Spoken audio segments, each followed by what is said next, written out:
నమశంకరాయ.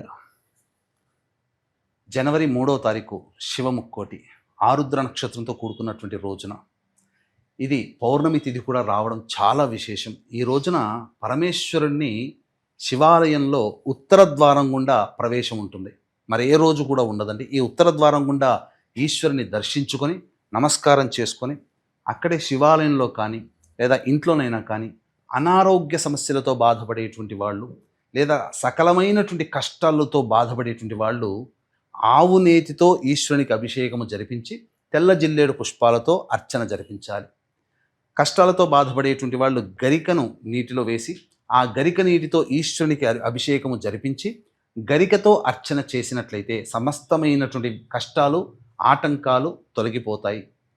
ఈ రోజున నూకలు లేనటువంటి బియ్యముతో వండినటువంటి పాయసాన్ని నైవేద్యముగా లేదా ఏదైనా తీపి పదార్థాన్ని నైవేద్యంగా పెట్టాలి.